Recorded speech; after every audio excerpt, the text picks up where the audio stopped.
令人难忘的，而且也是我们在不断的进步的、快乐的这么一个星期天。然后我们在日用不知之间，我们已经今非昔比了。就是我们在发生蜕变的时候，这个蜕变是良好的意思啊。我们在蜕变的时候，我们日用不知，不知道好像我没什么进步一样。但是你的朋友会发现你的进步，你久而久之，你也会发现，你原来跟你水平彼此的这些朋友们，后来一个个被你甩家了，就是超越。这个是日用之间不知道不知不觉的。我们过去给研究生上哲学课也是这样的。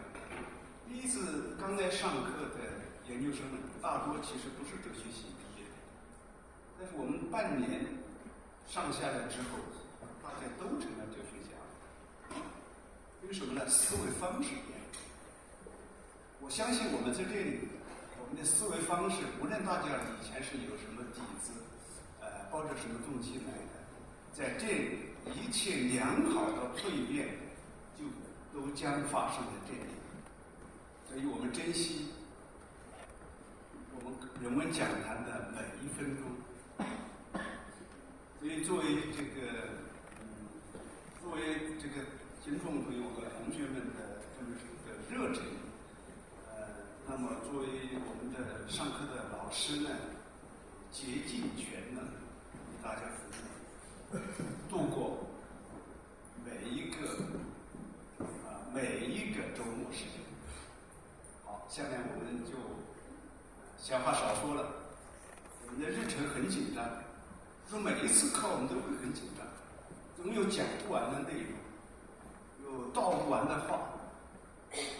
我们今天呢，要给大家在这个老子这本书，也叫做《道德经》这本书开始讲起，而且是从道家的道如何是自然的，也就是讲道论问题。道是什么？这是《道德经》以及老子这本书是最困难的问题。以往我们的习惯把它放到最后，我们先从容易的讲，最后再回头调过来上道德。今天我们变了，我们把它放在第一次就开始讲，因为这个问题呢，如果你把它弄懂了之后呢，后面的问题就一马平川了。你用的带着这个思维，很多问题迎刃而解。后面讲的所有的内容都跟这个道是有关系。从头到尾都是追求道，但是道是什么？我们过去用列入方式讲，从易到难，大家要酝酿很久时间才能碰触到道究竟是什么。我们现在反过来，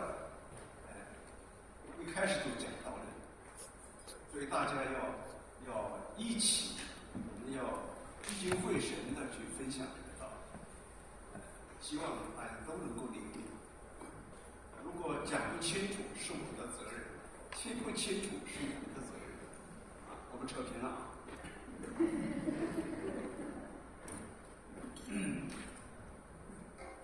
先说这个老子《道德经》这本书呢，有很多听众朋友没有读过，有一些新同学没有系统读过。我们简单说几句。这本书呢，现在还是在不断的翻译成各种各样的文字。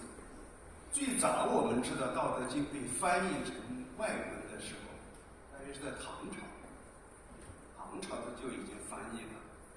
西方的像大食就是伊朗，这样一些国家呢，他们当时给中原这个华夏进行交往的时候，他们把圣经西方的圣经带到中国了，但是他们翻译圣经呢，找不到这种对应性的语言，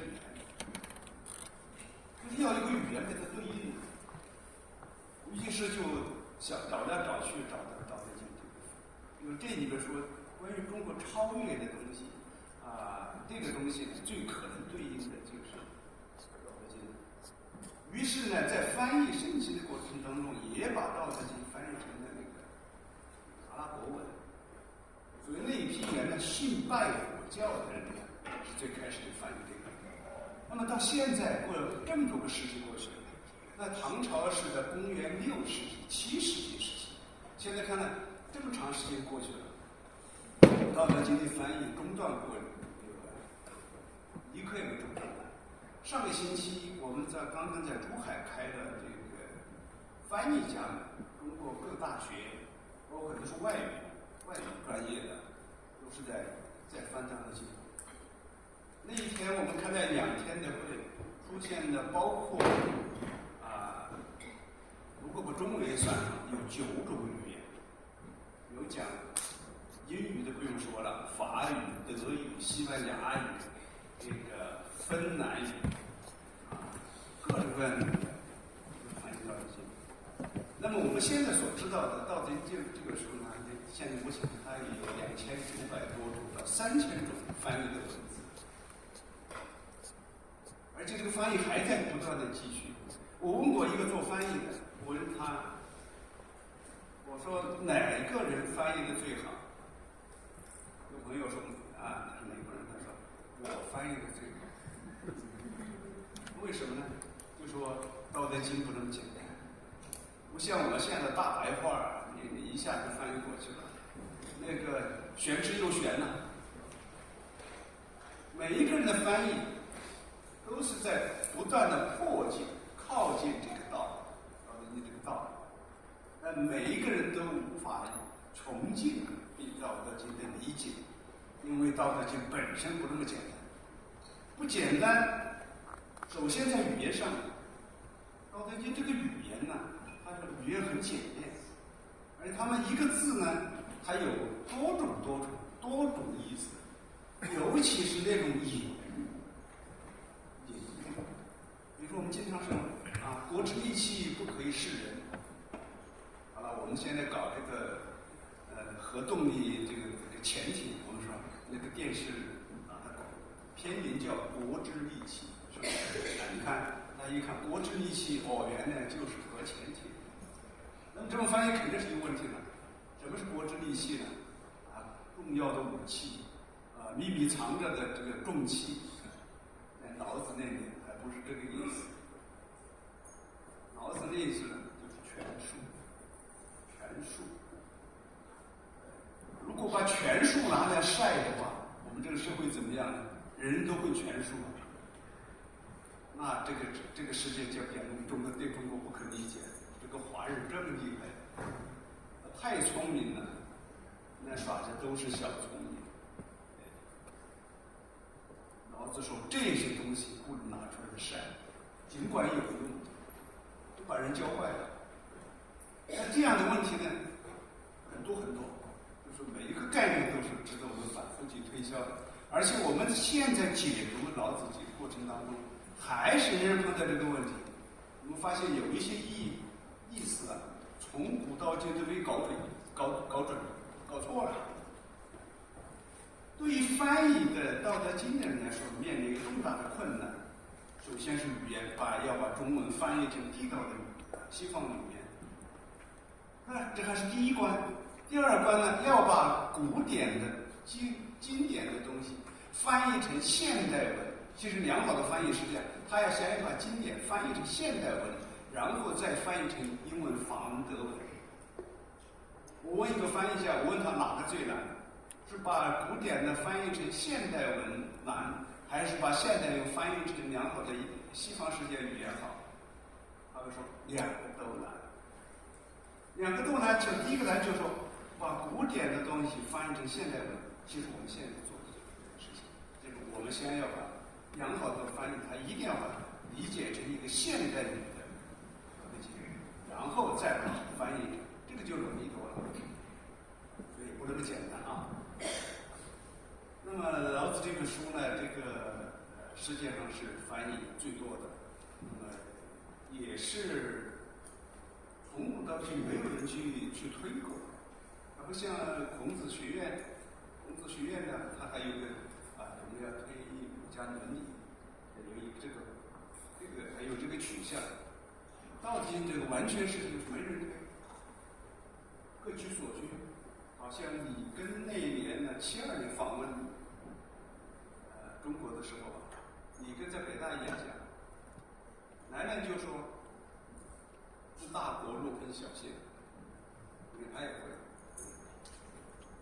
所以这可能是中国文化向海外、向国际传播最广的中国文化的典籍，远远超过《易经》，超过《论语》《孟子》。这是他的这本书它本身的魅力所在。那么我们今天呢，就要从道家的道如何是自然的，要讲这个问题。可能我们一次讲不完，放在2次才把这一章这部分讲完。我刚才说了，如果把这个问题搞清楚了，后面的问题就容易了，我们理解方面就会容易了。好，我们先破下题。在中国文化中的各派各家都在寻求道，无论是法家、兵家、农家、商家，各家都在寻求这个道，以至于呢各自都有所说的这个自己所追求的道。但这些道我们发现五花八门，比如说有天道、有人道、有君道、有臣道、有正道、有治道，有武道、文道，还有商道、行道、酒道、茶道等等，都是道。那就问这个道，我们所说的这个道，以及别各派所说的这些道之间有没有同一性呢？我先说有同一性。要是没有同一性，就不会叫茶道也叫道，正道也叫道，君道也叫道。有同一性，各家都有自己的道。那么道究竟是什么呢？恰恰吊诡就是这个，你很难说得清楚道是什么。道就是说不清道不明白。要说清了道明白，就不是道。那就是我们追求的道。但你说文道、武道、茶道这些东西，往往是可以说得清楚的，大致可以说清楚。但是对于道本身又说不清楚。就是我们说了半天，我们反身而成，反身而问这个道本身是什么，这就陷入困难。那么这个道，它是规律呢，还是精神呢？它是一个东西呢，或者它什么也不是？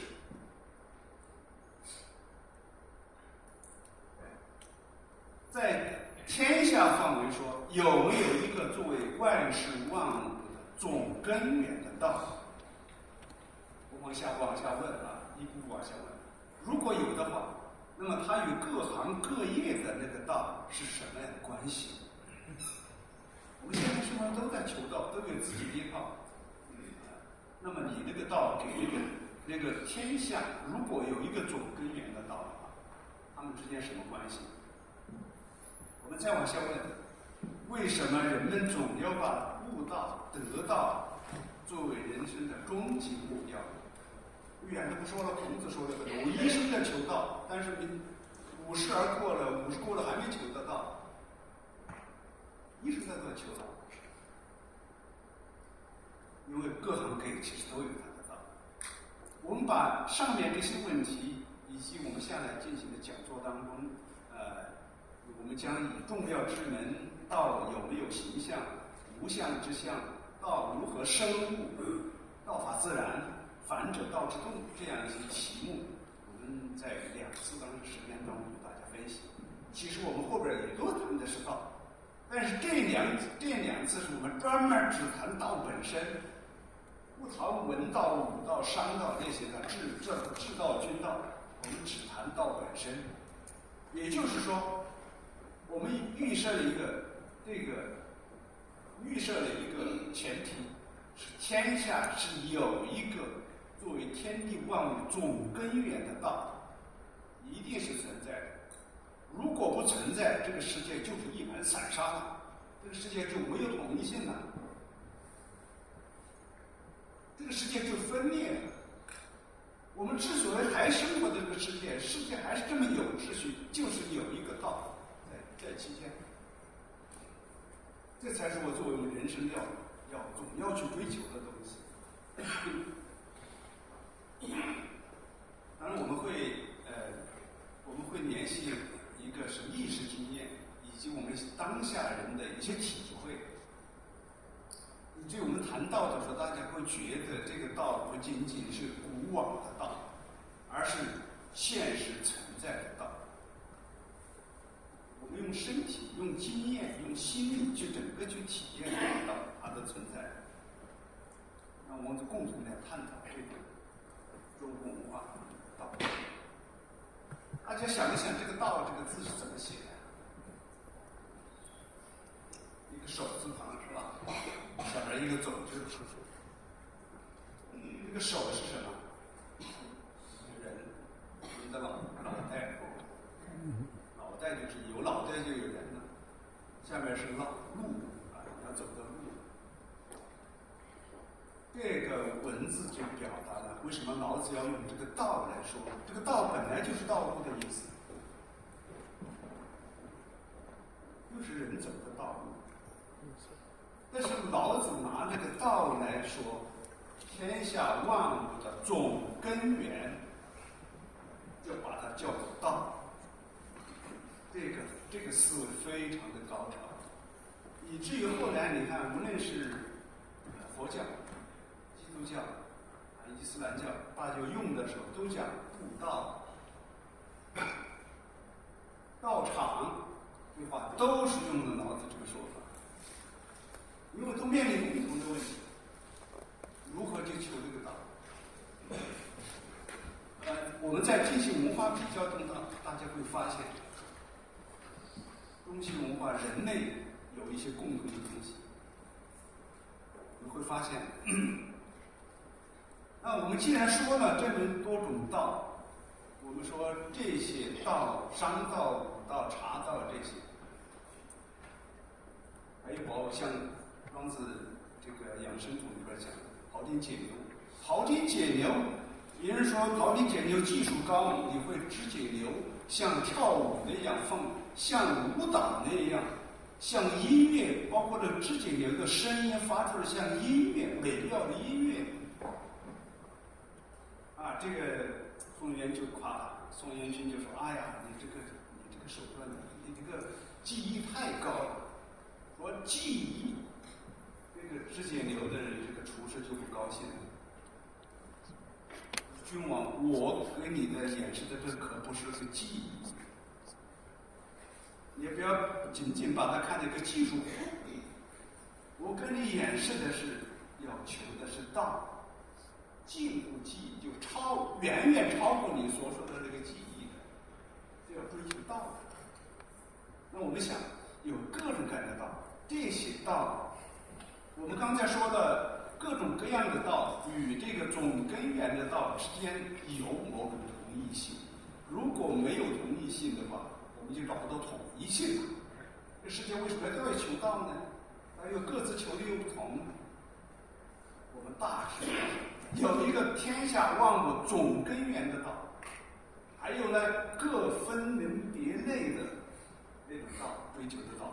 我们大致可以这么说，除了这个道本身是可以叫做道，其他都不能是，你可以把它叫做这个道那个道，商道、文道、武道，那都是术。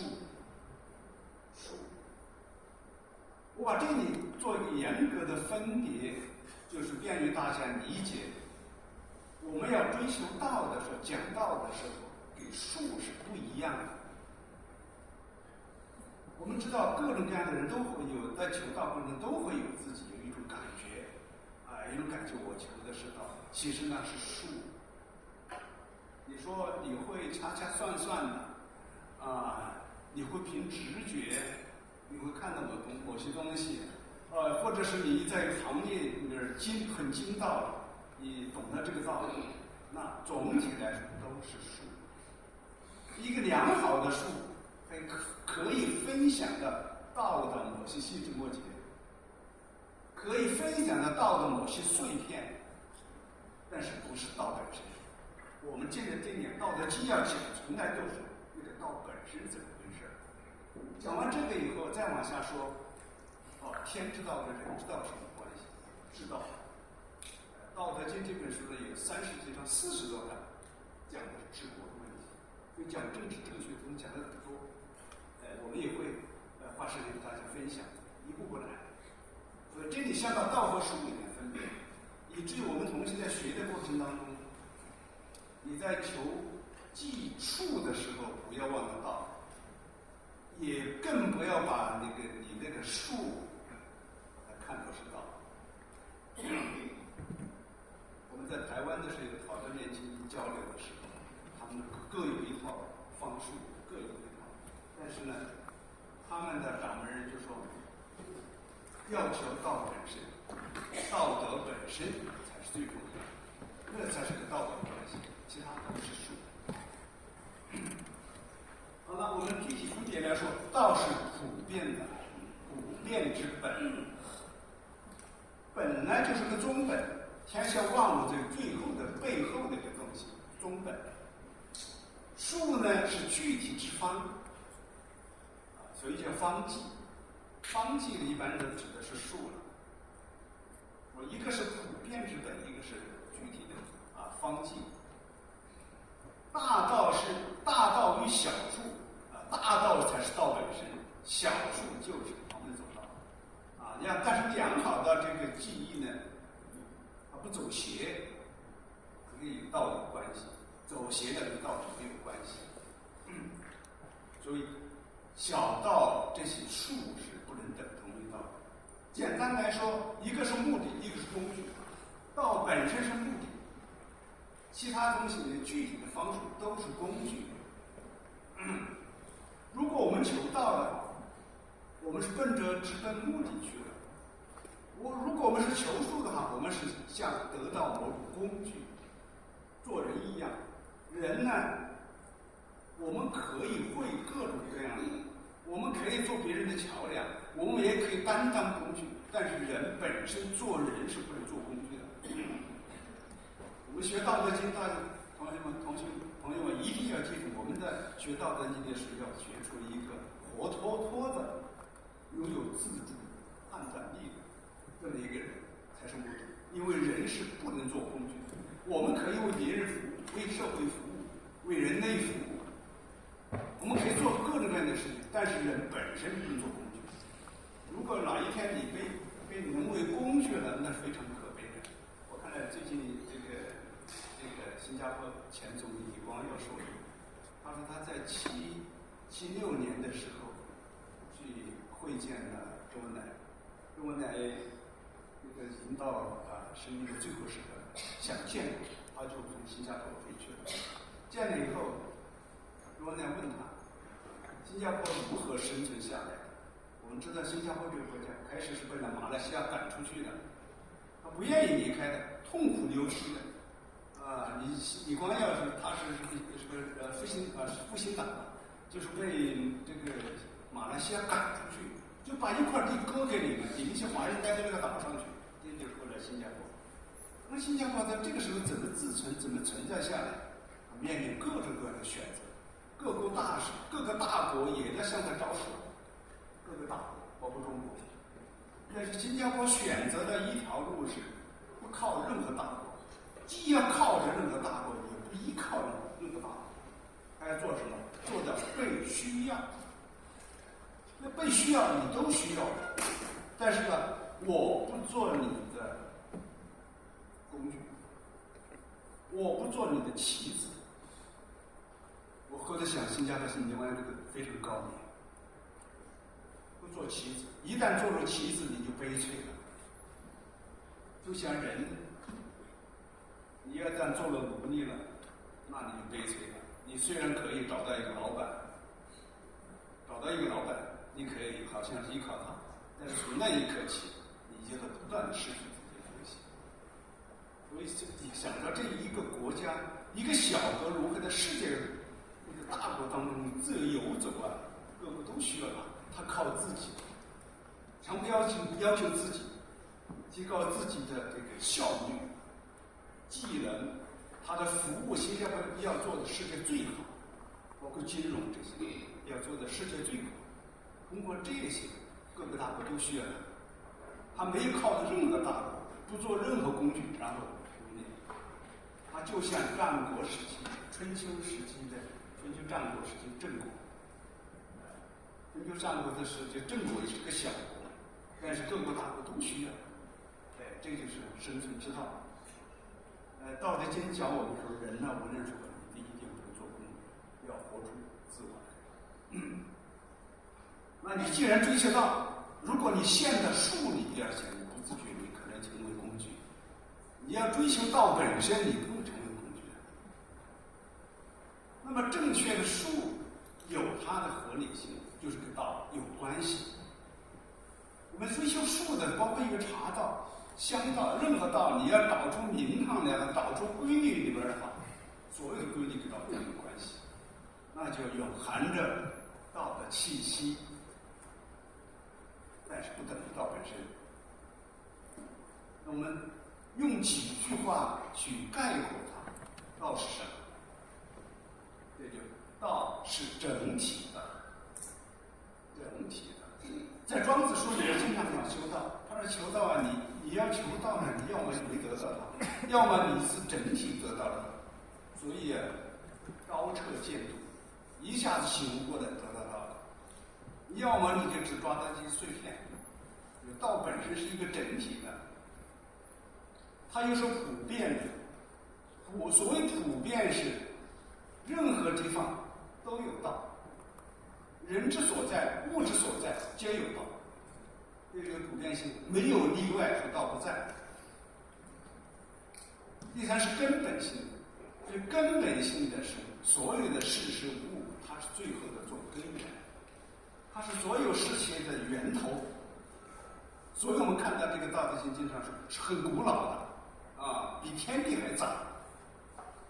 就说它是根本的，但是道又不是没有价值的。有一种观念认为道是一个规律，很多人把这个解道德经就说道就是规律，这么说也对，也是不全对，片面。这个道不仅仅是规律，因为规律是没有价值的，就是你喜欢不喜欢它，你做什么事情，好事坏事情，那规律都会如此呈现出来，它就按它的规律做的。所以规律用规律界定道，当然6、7成是对的，还有3成是不对的，因为道是有价值观念的，是人文价值的。老子说我有3宝，一就是慈，2曰俭，3曰不敢为天下先。这个慈就是仁慈的意思。仁慈既然这么仁慈，你说它有价值？还说天道无情，常与善人。天道没有轻疏，对所有人都是公平的、平等的看待。但是那个善良的人，他会给他更多的帮助。你看有价值观。道还是慈柔的，是处众人之所恶。这体系，要别人说你得没得到？道经里面说了一个观点，你要处在万人所厌恶的那个位置上，你就可能靠近道了，因为道就在那里，而不是在众目睽睽之下万人仰慕的那个地方，是在众人所厌恶的那个地方，道就在那里待着，不是说大家很光亮的万丈光芒的地方，不是这样，道就是待在那个卑柔的地方。处慈守弱，处慈守弱，因为道是这样一个品性，所以它是有价值选择的，有价值导向的。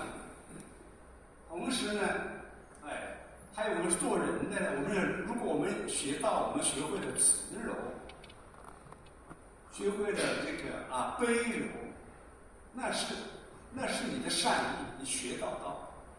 学了道，我们会变得谦卑起来，变得慈柔起来，变得友善起来。如果我们都这么友善，我们待人都善，这个世界会变好。好了，下面我们就要进行第1章。第1章，道可道，非常道；名可名，非常名。无名天地之始，有名万物之母，故常无欲以观其妙，常有欲以观其徼。此两者同出而异名，同谓之玄。玄之又玄，众妙之门。这一段话是最让人费解的，一开口就讲道可道非常，你可以非常。这个学西方哲学，他们就有一些朋友，这就是很顶级的学问很好的人，他说一读到这些头两句就服气他，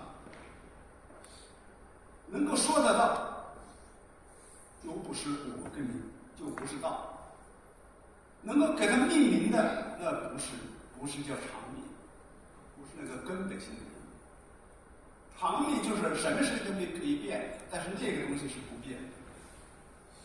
对，我们直白的翻译成啊就是这样：无名，没有名称是天地的开始，有名呢是万物之母。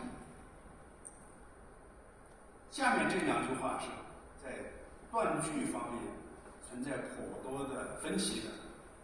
我们这里写的是“故常无欲以观其妙，常有欲以观其徼”。因为中国的古文字是不讲究标点符号的，是根据习惯阅读，你会停在哪里？你读多了，你就该停在哪里。但这一句话是有很多分析。有人很简单说，一个就是“故常无欲以观其妙，常有欲以观其徼”，就是欲望。我们根据我们的意愿，我们如果是经常是有无欲的话，我们就可以观到它的玄妙。我们要带着意愿一定要去观的话，我们就会观到事情的边界。这个徼就是所有事物的边界。其实说这个世上事情这么多，每一件事物都有边界，没有什么是没有边界的。如果我们分享什么是边界的话，这个往往是很有意思的。哲学的东西上，你要慢慢品味它，你要大而化之，好像很简单；你要慢慢品味它，就不简单。什么是妙？什么是徼？我们所说妙是玄妙，徼是事物的边界。我们可以讲，比如说井田制。井田制，我们分析井田制的时候，在春秋以前，我们都是中国的实行的井田制度。所有的农田分为公田和私田，私田就一般是在井田这个外围，中央这个最好的地呢是官田。农家种地先要把官田完成了以后，才能去种私田。那官田跟私田界限在哪里呢？就是靠一个个的田埂，这个田埂一个个交叉田埂，你看就像那个井字。好了，那井田是怎么回事？井田就是那个界限，这个界限界定的井田的意思，就是事情的界限。有关这个问题，哲学问题，以后我们再去分享，不要一丝不挂的说得太深。就是我们知道任何事情的性质，我们说任何事情都是都是有限的，而有限的东西界定有限的东西是靠边界，经常我们讲什么是真理？天上下了及时雨，这个雨下得好，这是真理，是吧？要是不跟下2天呢？你要说下雨就是好，多下2天就是淫雨了，淫雨就绵不淡，就把整个地都淹死了。所以下雨好不好就关键是那个界限。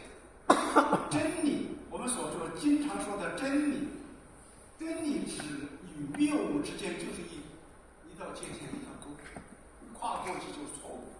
在这边守的真理就是真理，所以真理是有限的。正确与错误也是有限的，这个界限是有限的。老子这里说，我们这用了常无欲以观其妙，常有欲以观其徼。经常用无可以观到事情的玄妙。用有可以观到事情的界限。这两个东西同出而异名，就是从一个源头而出来，而分成有无。这有和无也是中国哲学当中经常纠结的问题：什么是有，什么是无？这还是个问题。有所有的存在现象，我们看得见、摸得着的、能触及到的，都是有。无呢，看不见、摸不着。你能说那个看不见、摸不着的是不存在吗？我们当然不敢这么说。到了现代科学，我们说这个空间看着空间呢，充满了各种微粒子，还有各种能量什么的，你只是看不见，那个都存在。更不要说作为事情所有的事实物背后所藏的那个根本性的东西。所以这个无有和无都是问题。此两者同出而异名，同谓之玄。玄，无论是有还是玄，都是叫玄妙。有，你说这个有也很难说。你说因为这一瓶水放在这儿是有，还有些有是精神现象，就是我们脑子在想问题。这个你这空间是不呈现出来的，它不给你呈现，我们脑子想什么都。其实你坐到这一会儿，可能脑子已经行了108000里了，你行了那么远，但是这是真实存在，这是精神现象。所以在这个人类认识史上，其中有一个学问叫精神现象学。精神现象学就说这是一种现象，是有，不是无。你只说没给你像一个东西呈现出来，但是它是有，是存在的，是精神现象。所以我们认识这个世界的人，我们既要认识这个事实无物，更要去认识这个看不见摸不着的精神现象。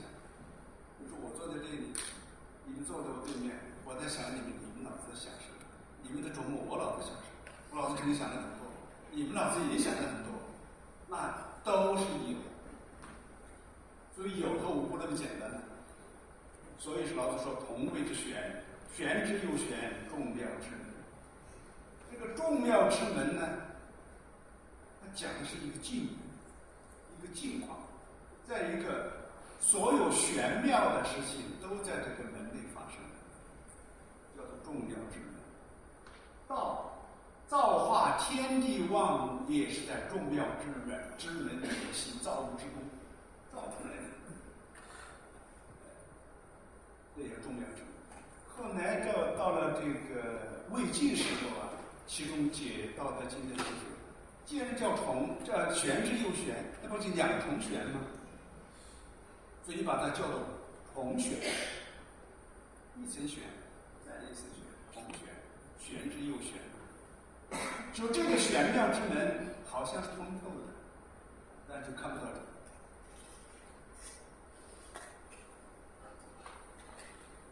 好了，那么这一章的问题我们想一个个分析一下。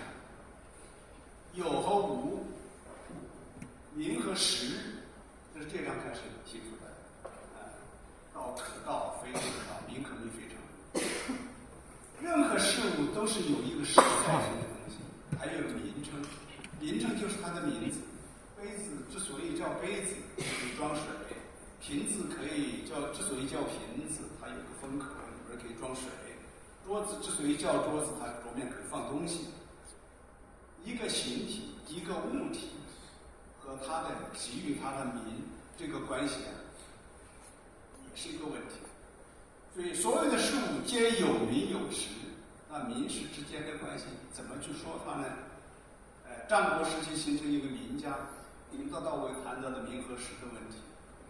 名家谈的问题有些走到了一些偏颇的地步，还有一些就是后人所说的，还有一些诡辩。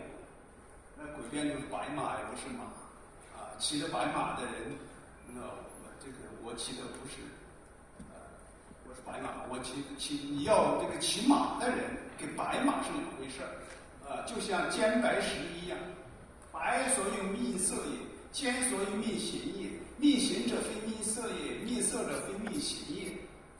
就是你用这个尖是表示一个石头的尖棱角，白呀是表示石头的颜色，你不能说白石头，你说石头就是石头，白就是白，这两个不能重叠。这些话呢，一般听起来觉得诡辩，但是你往下深究了，就是一个事物的属性，它具有多面性。它这种在逻辑上是有用的。那《道德经》里边提出来名和实的关系的时候，它是在本体的意义上说，就是根本，所谓是事情背后的根本的那个东西了。那名和实之间这个关系，我们怎么简单去说它呢？任何事物都有名，任何事物也都有实，但是这个起名的，把它起为什么名字？这个里边有讲究。先说，所有的名字都是人给给予他的，就像我们的名字一样，是我们父母给我们的名字。比如说，我父母可以把我叫这个名字，可以叫另外一个名字。这一生了一堆孩子，我把这个叫老大叫猪娃子，老二叫狗娃子，这个叫狗娃子叫猪娃子，这个之间有分别吗？狗娃子和猪娃子一定有分别，但是把老大叫猪娃，老二叫狗娃，这个有名堂。通常父母说：“哎呀，孩子他贱一点。”我叫猪狗就是表明两个孩子要分别，我把老大和老二给搞错了，这就是分别基本上。所以给予他的名称似乎是随意的，但是呢，时间久了就会约定俗成，就是我们都这么叫，把老大叫什么，老二叫什么。说大和小，中国古时候叫伯仲叔季，老大、老二、老三、老四。好，那伯仲叔季的概念已经形成了次序的时候，第一个孩子应该叫什么？如果孩子大了以后，孩子叫叔叔，这个叫伯；第二个叫仲，第三个叫叔，第四个叫季。这个次序就自然形成了。人们对号要这么做，因为这个次序形成了，这个名字固定了。名字固定了之后呢，你就不是随便动了。一动呢，就是乱了名分。乱了名分就是说，孔子说的“名不正则言不顺，言不顺则事不成”，次序乱。但是要回到原本起名的本身，这个是随意的，它可以选择各种各样的约定俗成。但是这里边有一些起名是与它的形象有关系的。比如说我们叫地球，为什么叫地球啊？因为它像个球，像个球体，这是很大的球体，所以把它叫做地球。那天上那么多星星，人类不断的发现，给那些星星命名的时候，叫做什么名字？或者我们把一个望远镜比方说哈勃望远镜，或者是最近这个绕月飞行的月球叫什么？这都是人给予它的，没有说它一定不可以叫别的名字。但是这个名呢，它是约定俗成的，并不是说这个名一定是不同的，只是一定形成秩序之后呢，它就会讲究了。你比如说叫一个狗腿子，一个人叫狗腿子，因为他行为像个狗腿，像走狗，人叫狗腿子。这一起名就有讲究了，就是说，我们简单说，有一种是随意的，有一种约定俗成的形成秩序的，有一种是给它形象连接起来的，这些起名。但是呢，所有的名字，所有的事物都有名字。但是呢，说到道的时候，老子要说的这个道，它也得有个名字啊，也得有个名字。他说我没办法，我要给他起个名字，我要不给起个名字，那你怎么知道我跟你说的是什么？我说了半天，就是你不知道我说什么。一定要给它个名号。这个老子我给他勉强起个号，叫做道。哎，起的他这个道就有意思，说老子非常高明。我刚才说这个道这个字，你看啊，道是行人在路上走。鲁迅有一句话叫“本来没有路，走的人多了就叫做路”，也就是路是人走出来的，没有人走出来，这个道根本不存在。好了，这个意思就深了，往下想，那个道是不是从来就存在？它给予你的这个世界就是这样的。必须你从深圳到广州，你要么走广深高速，要么走沿江高速。这两个道，这两条道你就一定要走一个，你才能到达广州。好了，这是一个道，但是这个道呢，很多西方的学者，很多到现在我们的很多学者理解这个道就是道路，就是规律、规则、秩序，这解法都没有错，但是忘了一个，这个道，我们经常讲道是什么？